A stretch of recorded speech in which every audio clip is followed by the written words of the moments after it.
Good morning, Stig. Good morning. What? I just come here for the intros. I'm happy to go now. I'm only here for the intros. Great. Okay, bye. Yeah, take care. All right, it's the Stigmeister. You are a supremo here of news broadcasting as well. You're one of the bosses. Did you give yourself the job on Times Radio Breakfast? Yes, but kind of reluctantly. And we were setting up Times Radio. It's now 4 years, Chris, actually. When 4 years. Control round of applause for 4 years for Times Radio. Here we go. This is important. Okay, yay. Thank you. And they said it wouldn't last. Well, they were wrong. Yeah. There's someone who used to work at Times Radio actually in the control room as we speak. So there's a connection there. So I was setting it up and we were trying to work out who's going to do what. And you have this whiteboard where you basically have the whole lineup and you start putting people in and some people say yes, some people say no. And I said to them, look, I'll do it, but if we find someone better, I won't do it. Yeah. And so we didn't find anyone better at the time, and therefore I slipped in. And you're loving it, aren't you? Love it. I love it. And I see you do it. And, your show, as we were doing it, on my little whiteboard, I remember saying, the feel of the Chris Evans show is something we want to try and get closer. We don't want any of the content. Content is shaky. None of that nonsense. Very shaky. Vassos blokes. The Vassos intros, but I think that doesn't work. But no, warmth is a big thing, isn't it? We always talk about that, Chris. Warmth in radio is absolutely everything. And so you inspired us as well. Well, congratulations and well done going into your 5th year. But you have the same thing with us pre-7. It's a different show pre-7 o'clock, isn't it? Yeah, I love it. And I always say that it's it's ruder. Cheekier. It's cheekier. Yeah. For some reason, because people still listen and you're still on the air. We do a handover with the early breakfast team at 5:55, and I came so close. All my broadcasting years, I've never sworn on air, and I was so relaxed, and I was just chatting to these two women who were broadcasting. I just very nearly I got the. Out, and then I just stopped myself. I'm not going to do it now, Chris. Don't worry. I don't think, but because I feel quite relaxed here as well. But so the danger is you ease into the day, don't you? And therefore it does have a slightly different tone. Yeah, I think the old, it's like post 10 p.m. pre 7 a.m. It's just when you're on the radio, it's just different. I used to do 2 till 6.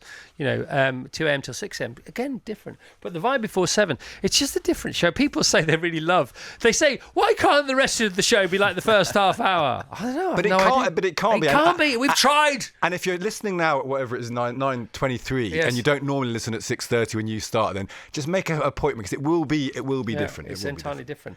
All right, so you're back with your second book. I loved you first. You came on to talk about it. Death in an Unnamed Place. It's out tomorrow. The principal characters remain the same. They do, and it's so Jake Jackson, and the reason I wrote this book, I wrote the first one back in COVID, really, and it's a guy, Jake Jackson, who leaves the city and he tries to find this life where there is no technology. He moves to the countryside, no internet, no connectivity whatsoever. And how much can he renounce the world? Yeah. How much can he find peace? How much does he want to? And in the second book, an old case of his comes back to life. But the questions still remain. And I was trying to think of why I ended up writing these books. And a lot of it is if you scrape away all the stuff you have to do in life. Yes. All the bleeps and blurts of your phone, all the work obligations, all the things that have just sort of added on, all the accretions to your life that have somehow sort of barnacled onto yourself. What happens if you cut them all away? What would you say is important? What would you cling to? What can you walk away from? And so although it's a crime novel and there's a mystery and there's a conspiracy and there's murder and all the things you want in a crime novel, actually at the heart of it is a question that we've spoken before about, Chris, various times. And I think it is like the question of the age, which is how much of the modern world do you need and how much do you have and how do you strike a balance between those things? How much are you addicted to, are aware of the fact you're addicted to, how much you're in denial of the fact you're addicted to, etc., etc., etc. And it's I always think this, that, no one started this experiment knowingly. So technology just, nothing ever... You never sort of know what's coming. Technology just builds and builds and builds. I remember someone saying to me about 6 months ago, today is the slowest day of the rest of your life because life only moves in one direction and it gets quicker and quicker and quicker. And that's terrifying because actually in 10 years' time, we'll look back at this as a golden age where we didn't do that much screen stuff. Yeah, but I mean, if you're still inside, it doesn't ever change speed. It's up to you if you're the witness of it. But that's really hard to do. I mean, that's increasingly hard to do. And I think one of the things I wanted to do with Jake was to put him in a place, Little Skye, this beautiful rural idyll, where dark things happen, where murderous things happen, but still a place where he can try and analyse precisely what his life's all about. Terrible things happen. However, absolutely awful things. It is an inherited idyll of sorts. It is. I mean, there's definitely a fantasy aspect to this as well. And what is great, though, all the messages you've been talking about, they do creep through into the book, like this here. Family was the opposite of freedom for Jake, but it was also the opposite of loneliness, the inevitable trade-off. That's great, that line. And because he's got to decide that, he's fallen in love with a woman called Livy who's got her own daughter, and the question is, if he wants to renounce the world and find peace, that's one thing, but you can't do that if you are entangled emotionally and romantically. And I'm an old sentimentalist, Chris. I like a bit of a love story. I know you do. And this is a crime story, but you like a bit of hot sauce as well. There is a bit. There's a lot of hot sauce in this. Is there? There's a bit of nudity. Yeah, well, it's hot sauce. Yeah, there's some naked. You say nudity. There's some naked swimming. That was just for Vassos.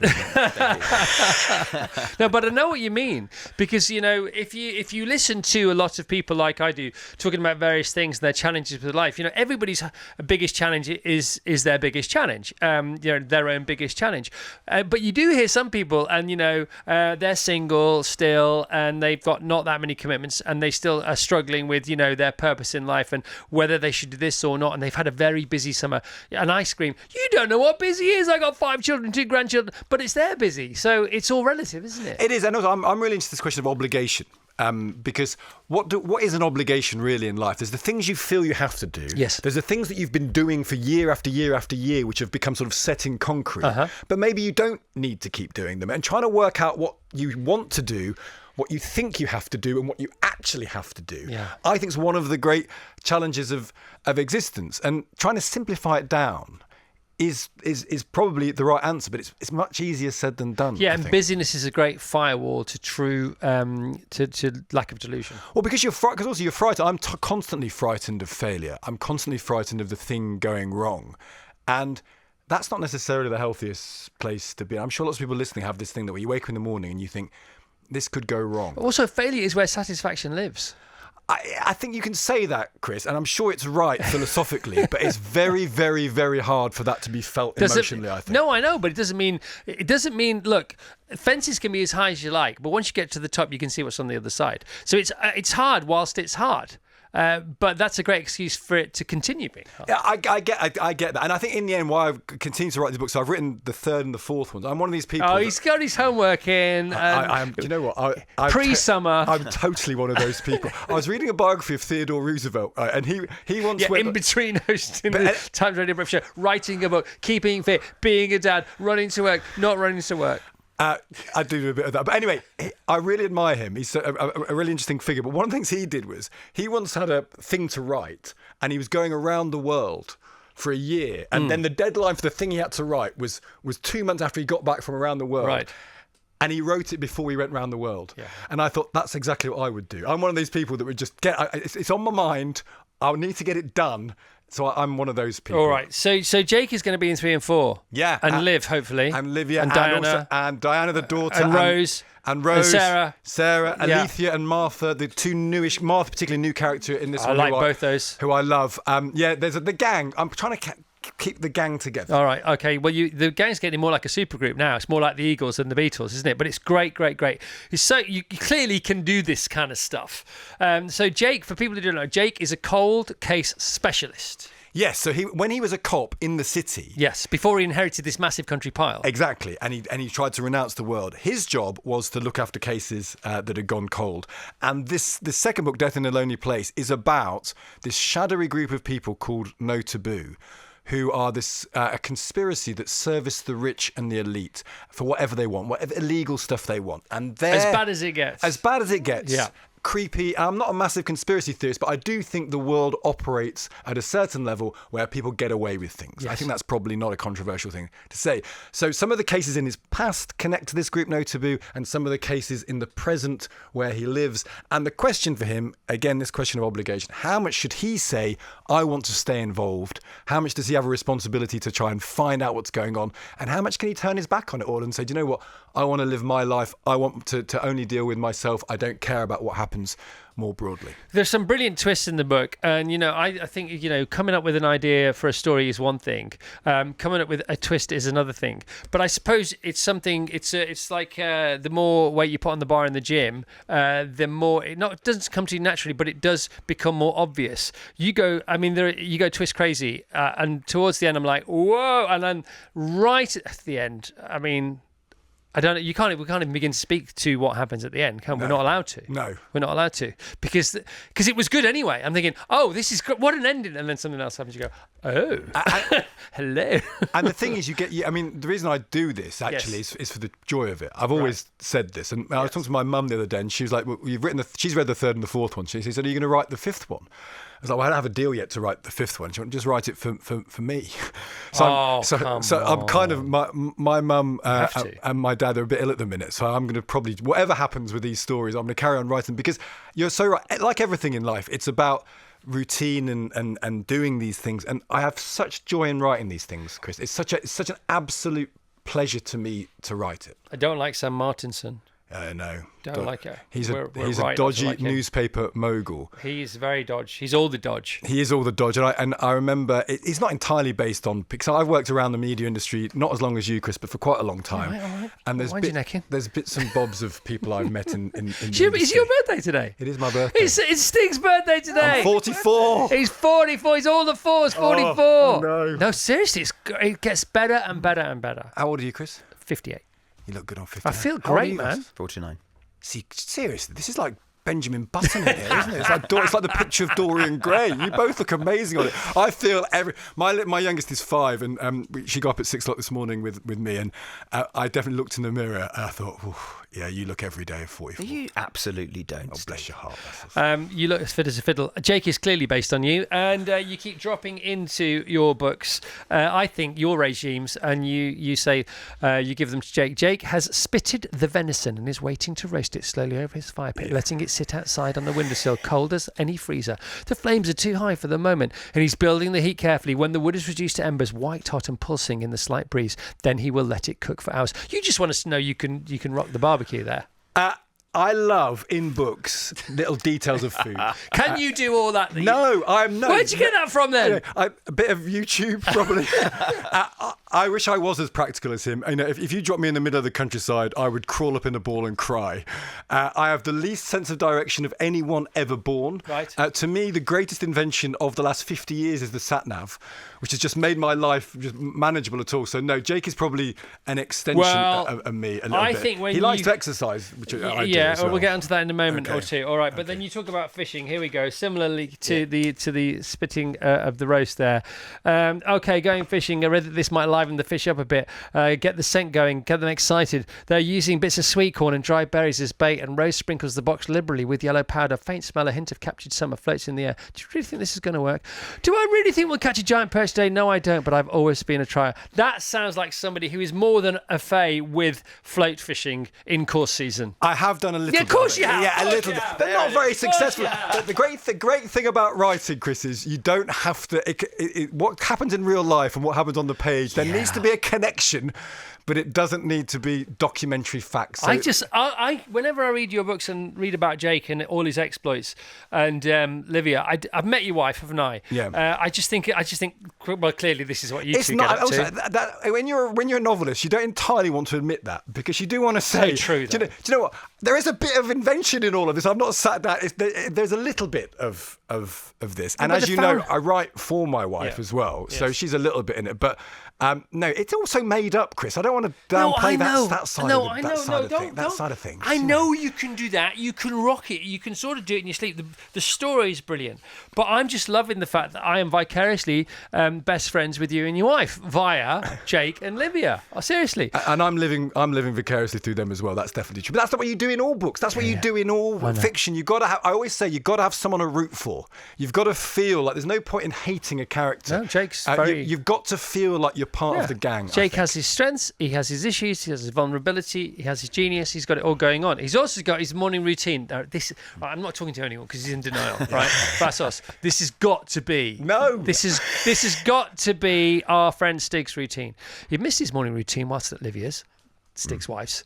It's now early afternoon, overcast and without wind. A world steady and saturated in grey. He puts on some old shorts and a t-shirt and then carefully wraps his hands in bandages. He shivers as he stands beneath the beech tree, then starts to move gently on the boards of his feet, circling his shoulders, throwing gentle looping rights and lefts, slowly warming his body. He sets a timer for 4 minutes and begins throwing shots against the bag, jabs, hooks, each punch thudding into the stillness. He does 8 4-minute rounds with a minute's sit-ups in between each. Don't tell me that isn't exactly your workout. Is that what you do between the 40-minute train home and the 1 hour of writing you do off? I have tested that you can do it, yes. So there is a bit of... I also quite like in detective fictions, I like the training regime. You know, the sort of the Rocky montage? I like a bit of a Rocky montage also in books as well. Right. Don't tell me this isn't you. You ready for this? Chris, I can't believe this is like the Wizard of Oz, isn't it? You've just pulled back the curtain. No. I'm a bearded old man sadly pulling at the levers. Old. You can't say you're old. You're 44. You look great. Okay, middle-aged man. Okay, it's no fun though. Switching off the shower and tiptoeing into the house on a day like this. Yeah. An old towel wrapped around his hard middle. The frigid air clinging to the rest of him. What there is of the rest of him. There's quite a lot to cling to. He is tall. Too tall, he often feels. Almost 6.5 feet. And in the last 2 years, his body's become broad and lean with sinewy hillocks of muscle. How tall are you? I'm 6'5". Yes, there you go. You can't hold height against it. You cannot hold height against it. I'm not being heightist. I'm being height right. Yes, you're being height right. You're being fictionist. Basically, what you're saying here is instead of me creating this brand new world out of my brain, I've just looked downwards and written what I've seen. No. There's a bit of that. I'm not There's a saying bit of that. I'm just saying I can't stop seeing you through the pages of this book. No, and also the reason I love doing it is part of it is also about fantasy and the part about putting yourself there. But honestly, the joy I've had writing these things, and like I said, I've written Roosevelt style ahead of the time. I mean, you know, if you talk to other novelists, they deliver late. Vassos talking about his book, and he's not going to get that done on time. People always not in the canteen in the morning. It's really busy. People always deliver late, and I am. He's the trying to exact channel opposite. his inner J.K. Rowling because she wrote all the Harry Potters in the calf. She did, but the great thing when you start writing these things before people start reading them is there's no pressure, because you write the first one, and with this one, I wrote this the second one, Death in a Lonely Place, and I handed it in, and they gave me a call and said, can you come in for a meeting, which you don't want to hear if you run about. And they said, we really love the first half, we really love the second half, but we think they're different books. And I was like, oh no. And I thought, yeah, they're right. That's interesting. And I thought, God, they're right. So what actually I did, and the great thing to do in life, as you all know this, is there are experts. You should always listen to experts. There's no point in having a dog and bark yourself. You've got to trust people. And these are editors, they know what they want. So they said, we love the second half book. It became a sort of country mystery, a very claustrophobic thing. And they said, we think these books should be more about breadth and ideas. And if you make it too narrow, it'll be uncomfortable. And so I basically... There's 85,000 words in a novel, and the last 40,000 I just deleted. Whoa! I did. You'll love this, Vassos. You deleted? Yeah, I did Control-Alt, and I went, yeah, they're right. Shut up. And I went, boom. You didn't need to delete it. You just cut and paste it and put it somewhere else. I'd have made that the second half of the third book. Yeah, well hang on a minute. That's what happened. Back to our friend J.K. Rowling. That's what happened with the last book, wasn't it? Book 7, yeah. But it was to do with the movie. So book 7 was so brilliant and so magnificent in every way, and a bit longer. The movie people said, no, there's 2 films here. Which is why there are 6 books in 7 movies, or 7 books in 8 movies. I can't remember. I thought you were going to say that became the third book. I got rid of it. You deleted it. I kept one scene, which is my favourite. Oh God! I know. You did that on purpose to make me feel weird. 40,000 words. I kept one scene, which is my favourite scene in the book, where Jake gets trapped in a priest hole. I was gonna talk. My next question was gonna be about the priest hole, which is my favourite thing. He's in an old house and he gets pushed into this thing, and it's basically my greatest fear in life. He's gonna die. You think. And the sad thing is, and I put this in the book, that it's happened. People have been prisoned alive. It's not a thing that has never happened in the history of civilization. It has happened. And so to me, it's my greatest ever fear. And so I had like 6 or 7 pages of me basically writing mid-panic attack, thinking about it. Big question here, right? So when the publishers come back to you, the people who really know what they're doing, but they're not, no flower is anything without the seed, and you're more than the seed. But they come back and they think, and they know what they're going to face, because I've had this. They're going to go, we're going to have to tell them, it's a bit too long, or they need to write some more words. Yeah. And then you say, don't worry, I've deleted 40,000 words. They're like, nobody does that. Well, I just think you've got to listen to that. And also, I love writing. What was their response to that? I think they were quite pleased that I would. Because also, you know what people are like? They over flatter you a little bit, and they sort of say, "Oh, we really like it," and they're worried that you're going to huff and puff. Yes, they're worried that you're going to get a strop on, Yes, and I basically, and I was a bit sort of mouth open for a day or two. And then I just thought, no, they're right. And also, I got to write 40,000 words more, and it's a genuine pleasure doing it. Oh, right. So you replaced the 40,000 words with a continuing kind of feeling of the first. Yeah, exactly. And saying they were right, and so the story goes off in a different direction. I see. So it was more kettled the first time around. Exactly, and it became a different book. And they said that's not a bad book. They quite liked it, but it's not the thing you should be writing. It's funny because it does get very explosive. It does. If it were a purview, if it were a panorama, it becomes wider, not narrower. And that's what they. And I'm interested in that anyway, because I think that's why I've written these things. It's about sort of trying to expand the world out. And it's exciting as well. There's a bit of screenplay in the second half. Well, it would lend itself to a screenplay. The option has been bought, but you know these things better than me. There's an actor who wants to do it, but I'm not allowed to say who it is. Oh, who could be Jake? I know who could be Jake and who could be Olivia, but an actor has actually bought it, so it's someone who wants to be Jake. That's good. Yeah, someone wants to be Jake. Does his name begin with T and end in Om? No. All right, interesting. I can't. Will you tell me after? I will. I'll tell you. I promise I won't say. And then when it comes out, everyone can say, "Oh yeah, I can see." I love it because that's not difficult to do, to buy rights to books. People have done it successfully. You can buy rights to books. You can option right to books. I do seem to remember All Quiet on the Western Front, which was up for all the Oscars. Yeah. The lady who came in to talk about that. I interviewed her as well. Yeah, amazing. Who's an amazing ultra athlete, isn't she? Yeah, she's a Scottish woman, isn't she? Yeah, she came in to talk about it, and she optioned that. She mortgaged a house, apparently. Oh, and these things can also never happen. I was talking to Mick Herron, who writes Slow Horses. That became an Apple show. Amazing, absolutely amazing. Gary Oldman's the star of it. But he said to me, I first sold this option 8 years before it got on screen. Wow. So the road is littered with these things not actually getting made, but you never know. Well, honestly, it's a riveting read from the beginning to the end. It's educational because Stig is very clever and he watches a lot of YouTube. And there's also a playlist which we can listen to whilst reading the book. Yeah, because he listens to quite a lot of classical music, actually, and I thought as I was writing, I listened to it. So one of my routines is the way I get into the mode of writing is I put music on and it can't have really words in it. So as I was writing it, I thought the stuff I was listening to, I put in the book. And then at the end, I said, if you want to have the full experience, you can, here's a playlist. And it's been scientifically proven that if you listen to classical music while trying to learn something, draw something or write something, it will make the experience better, not right? worse. And it is non-interruptive because what it does is it opens up all the neural pathways that you need to get out of your own way, and it helps stimulate flow.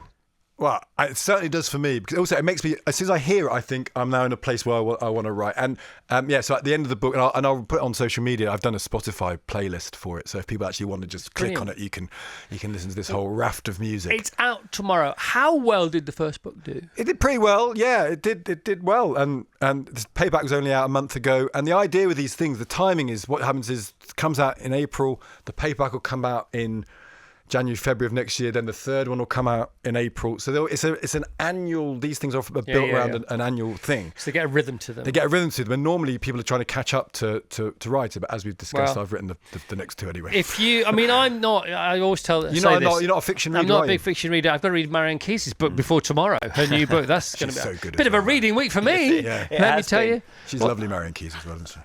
The thing with this, Stig, though, I just before I read yours, I had got an email from Booking.com because one of my flights got cancelled and they hadn't paid me back, and they said, "Don't worry, we're going to escalate." And then I started reading your book, and it's like it's in a lonely place under a little sky, and I thought, this is nice. And then very quickly, terrible, awful. The worst thing, the unthinkable things happen in the book, or at least alluded to in the book. And I think, I hope Booking.com escalate like you can.